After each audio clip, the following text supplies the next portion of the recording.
Hello दोस्तों, welcome back to one man mindset. दोस्तों, आज इस वीडियो में हम एशियन पेंट्स इस कंपनी के सक्सेस के बारे में बात करेंगे, क्योंकि पूरे हिस्ट्री में ये इकलौता ऐसा कंपनी है जिसने पिछले 60 सालों से कंसिस्टेंटली परफॉर्म किया है और अपने रेवेन्यूज़ को 20 से 30% के CAGR से ग्रो किया है। दोस्तों, मैं आपको बताना चाहूँगा, इंडिया में पेंट इंडस्ट्री का मार्केट साइज़ को 60,000 करोड़ का है, जिसमें से सिर्फ एशियन पेंट्स इस कंपनी का मार्केट शेयर 50% से भी ज़्यादा है। और इसके मार्केट शेयर के हिसाब से देयर इज़ ए चांस कि आपके अराउंड जो वॉल है वो एशियन पेंट से रंगी हुई है।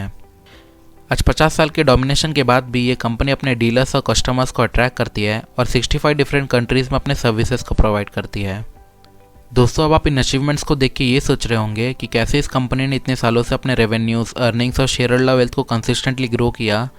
ऐसा कौन सा स्ट्रैटेजी है जो इनको दूसरे कम्पिटिटिव ब्रांड्स जैसे कि बर्जा पेंट्स, नेवरैक पेंट्स और इंडिगो पेंट्स इन सब से एडवांटेज देता है, और कैसे इन्होंने इतने सालों से इंडियन मार्केट में अपने लीडरशिप और डोमिनेंस को मेंटेन किया। तो इन्हीं सब सवालों और बिजनेस लेसन्स एंड स्ट्रैटेजीज़ को समझने हमें 75 साल पीछे जाना पड़ेगा। तो without wasting any more time, let's get started. दोस्तों, 1940s के टाइम पे इंडिया की पेंट इंडस्ट्री में कुछ इंडियन कंपनीज थी और कुछ फॉरेन कंपनीज थी।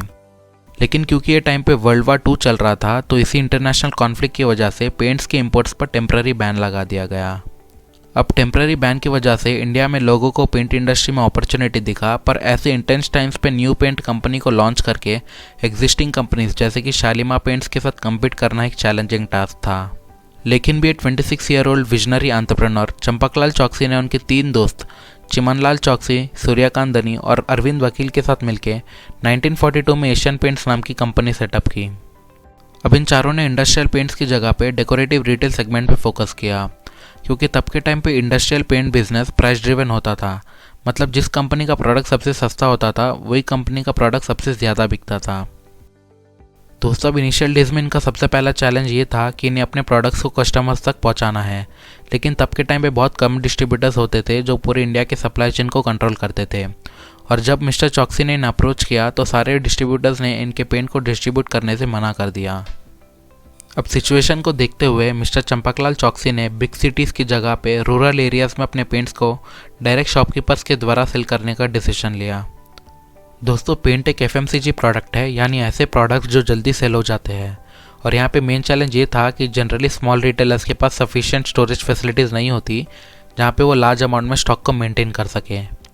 तो इसी इशू को सॉल्व करने के लिए एशियन पेंट्स ने एक ऐसा नेटवर्क बिल्ड किया जिसकी मदद से वो रिटेलर्स को दिन में 4 डिलीवरीज भेज सके, ताकि रिटेलर्स के पास 24/7 स्टॉक मेंटेन रहे। अब ग्रेजुअली इनके पेंट्स का डिमांड इंक्रीज़ हुआ और सारे डीलर्स एशियन पेंट्स के सर्विसेज से खुश थे, क्योंकि उन्हें time to time quality products अच्छे प्राइस पे मिल रहे थे, जिनको सेल करके वो अच्छा खासा प्रॉफिट्स कमा रहे थे। दोस्तों, होता यह है कि पेंट फैक्ट्री में मैन्युफैक्चर होता है, उसके बाद एजेंट्स के पास जाता है, उसके बाद डिस्ट्रीब्यूटर्स के पास जाता है, उसके बाद डीलर्स के पास जाता है और फाइनली कंज्यूमर्स के पास। तो मिस्टर चंपकलाल चौकसी के इस डिसीजन से उन्होंने सारे मीडिएटर्स को एलिमिनेट कर दिया, क्योंकि ये लोग 20 to 40% ऑफ द प्रॉफिट ले लेते हैं।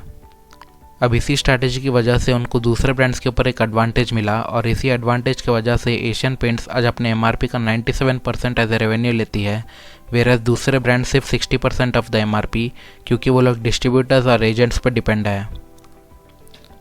दोस्तों, इस डायरेक्ट टू डीलर नेटवर्क से उनको एक और बेनिफिट ये था कि वो शॉपकीपर्स को कांटेक्ट करके ऐसा इन्फॉर्मेशन ले सकते हैं, जैसे कि कस्टमर्स कौन से टाइम पे कौन सा कलर ज़्यादा प्रेफर करते हैं, कितने क्वांटिटीज़ में कलर डेली सेल हो रहा है और फेस्टिव सीजन्स में कौन से कलर का डिमांड ज़्यादा है। ओवरऑल दोस्तों, ये फीडबैक एक डेटा की तरह एक्ट करता है, जिसकी मदद से कंपनी के मैनेजमेंट कंजम्पशन पैटर्न्स को एनालाइज करके सप्लाई चेन को इम्प्रूव करती है। मिस्टर चौकसी स्टार्टिंग से ही कस्टमर नीड्स को आइडेंटिफाई करने में एक्सपर्ट थे, और वो कंज्यूमर ट्रेंड्स और पैटर्न्स के अराउंड ऐसे स्ट्रैटेजीज़ को डेवलप करते थे जो एट द एंड कंपनी के सेल्स में इम्प्रूवमेंट लेके आता था। फॉर एग्जांपल, एक टाइम पे उन्होंने पोंगल और पोला फेस्टिवल्स में ब्राइट कलर्स जैसे कि रेड, ब्लू और येलो पेंट के डिमांड को आइडेंटिफाई किया था। और फिर मिस्टर चौकसी ने मार्केट में बेसिक डिस्टेम्पर और प्लास्टिक इमल्शन पेंट के बीच में डिफरेंस को नोटिस किया। जैसे बेसिक डिस्टेम्पर चीप प्राइस पे अवेलेबल था, लेकिन इसकी प्राइस की तरह इसका क्वालिटी भी बहुत चीप था, वेरस प्लास्टिक इमल्शन पेंट्स का क्वालिटी बहुत बेटर था, लेकिन इसका प्राइस बेसिक डिस्टेम्पर से 5 गुना ज़्यादा था। अब इसी चीज़ को देखते हुए 1950s में एशियन पेंट्स एक नई इनोवेटिव प्रोडक्ट के साथ मार्केट में आई, द वॉशेबल डिस्टेम्पर, जिस पर एडवर्टाइजिंग कैंपेन्स भी रन किए गए थे, जैसे don't lose your temper, use washable distemper. और ये प्रोडक्ट का क्वालिटी बेसिक डिस्टेम्पर से कई गुना बेटर था और प्लास्टिक इमल्शन पेंट के कंपैरिजन में अफोर्डेबल भी था। दोस्तों, successful advertising campaigns Asian Paints के सक्सेस में स्टार्टिंग से एक कोर एलिमेंट थे। जैसे 1954 में the introduction of mascot Gattu the mischievous kid, जो मिडिल क्लास इंडियन कस्टमर्स को टारगेट करता था, जिसकी वजह से तब के टाइम में कंपनी के सेल्स में 10 टाइम्स का ग्रोथ भी आया था। चॉक्सी के साथ साथ सारे पार्टनर्स एक्सपेरिमेंटेशंस में बिलीव करते थे और इनके इसी माइंडसेट की वजह से उन्होंने इंडियन मार्केट में एक स्ट्रॉन्ग कॉम्पिटिटिव मोड क्रिएट कर लिया। दोस्तों, अभी तक की जर्नी से आपको पता चल गया होगा कि कैसे एशियन पेंट्स एक सक्सेसफुल कंपनी बनी, लेकिन आगे इस वीडियो में हम डिस्कस करेंगे कि जब 1967 में एशियन पेंट्स इंडिया की सबसे बड़ी पेंट कंपनी बन गई, तो इसके बाद से आज तक उन्होंने इसी स्टैंडर्ड, लीडरशिप और डोमिनेंस को मेंटेन करने के लिए ऐसे कौन से मेजर डिसीजंस लिए जिसकी वजह से आज भी वो एक मार्केट लीडर कंपनी है। फर्स्ट स्टेप, फ्रेंड्स, 1970s में मिस्टर चॉक्सी ने 8 करोड़ रुपीज़ इन्वेस्ट किया, जिससे उन्होंने इंडिया का सबसे पहला सुपर कंप्यूटर खरीदा था, जो कि एडमिनिस्ट्रेशन प्रोसेस के लिए नहीं बल्कि डिमांड फोरकास्टिंग के लिए यूज़ होता था with the help of data जो रिटेलर्स उनको प्रोवाइड करते थे। एशियन पेंट्स इस कंपनी ने सुपर कंप्यूटर्स को एक्टिविटीज ट्रैक करने के लिए यूज़ किया था, जैसे कौन से कलर्स, कितने क्वांटिटीज़ और कौन से साइजेस में हर घंटे, हर दिन और हर वीक सेल हो रहे हैं, जो कि अल्टीमेटली उनके सर्विस लेवल्स और सप्लाई चेन को इम्प्रूव करता था। सेकेंड स्टेप, दोस्तों, जैसे कि मैंने आपको पहले बताया था कि मिस्टर चॉक्सी डिमांड फोरकास्ट करने में एक्सपर्ट थे, लेकिन ये एक मैनुअल और टाइम कंज्यूमिंग प्रोसेस था और इसलिए 1999 में उन्होंने i2 टेक्नोलॉजी से एक सॉफ्टवेयर खरीदा जो एक्यूरेट डिमांड फोरकास्टिंग और सप्लाई चेन डेवलपमेंट के लिए यूज़ किया गया था।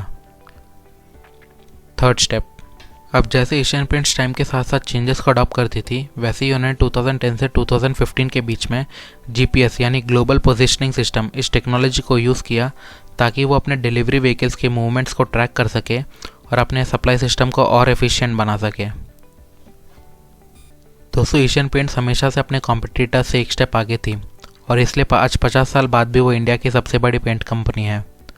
मेनली उनका सबसे बड़ा कॉम्पिटिटिव एडवांटेज ये है कि उन्होंने स्टार्टिंग से अपकमिंग टेक्नोलॉजीज़ में इन्वेस्ट किया और टाइम टू टाइम अपने सप्लाई चेन को भी इम्प्रूव किया। एशियन पेंट्स इंडिया की सबसे बड़ी कंपनी इसलिए भी है क्योंकि उन्होंने इनोवेटिव प्रोडक्ट्स, ब्रांड लॉयल्टी और स्ट्रैटेजिक मेथड्स के द्वारा एक स्ट्रॉन्ग मोड क्रिएट किया। फॉर एग्जांपल, उनके डायरेक्ट टू डीलर नेटवर्क की वजह से उनके पास आज जो हिस्टोरिकल डेटा है उससे वो इजीली प्रिडिक्ट कर सकते हैं कि फ्यूचर में कौन से टाइम पे कस्टमर्स कौन से कलर का डिमांड करेंगे। इसलिए आज कोई भी नई या एग्जिस्टिंग कंपनी के पास इतना इन्फॉर्मेशन नहीं है कि वो कस्टमर पैटर्न्स को एनालाइज करके एशियन पेंट से कम्पीट कर सके या उनको पीछे कर सके। ऑल इन ऑल दोस्तों, एक कंपनी जो 1942 में स्मॉल गैरेज से स्टार्ट हुई थी, वो आज कंसिस्टेंटली परफॉर्म करके 50 साल से इंडिया की सबसे बड़ी कंपनी है और हमेशा की तरह आने वाले टाइम में वो अपने शेयर होल्डर्स को वेल्थ क्रिएट करके देगी, जैसे वो पिछले 40 साल से करते आ रही है। और अगर कोई इंसान 1991 के टाइम पे 10,000 रुपीज़ इन्वेस्ट करता तो आज के शेयर वैल्यू के हिसाब से उसका टोटल इन्वेस्टमेंट वैल्यू 4 करोड़ होता। तो दोस्तों, इस स्टोरी से आपको ये भी सीखने मिलता है कि नो मैटर आपका सिचुएशन आज क्या है, लेकिन अगर आप एक विजनरी इंसान हो और आगे फ्यूचर का सोचते हो तो कंसिस्टेंट एफर्ट्स और पेशेंस से आप डेफिनेटली आगे लाइफ में अपने गोल्स को अचीव कर सकते हो। तो आज के लिए बस इतना ही दोस्तों। अगर आपको इस वीडियो से कुछ भी सीखने मिला तो इसे अपने फ्रेंड्स एंड फैमिली से ज़्यादा शेयर करना, और अगर आपने हमारे चैनल को सब्सक्राइब नहीं किया तो ज़रूर कर लें एंड बेल नोटिफिकेशन को भी प्रेस कर देना, क्योंकि मैं ऐसे इन्फॉर्मेटिव वीडियो सबसे रेगुलर बेसिस पे आपके लिए लाता रहूँगा। आज का कंटेंट अच्छा लगा तो वीडियो को लाइक करना, नहीं अच्छा लगा तो डिसलाइक करना, और अगर आपको इंप्रूवमेंट चाहिए तो नीचे कमेंट सेक्शन में कमेंट करना। Thank you for your valuable time at one man mindset. मिलते ही ऐसे इन्फॉर्मेटिव और नॉलेजेबल कंटेंट के साथ। Till then, stay safe, stay learning.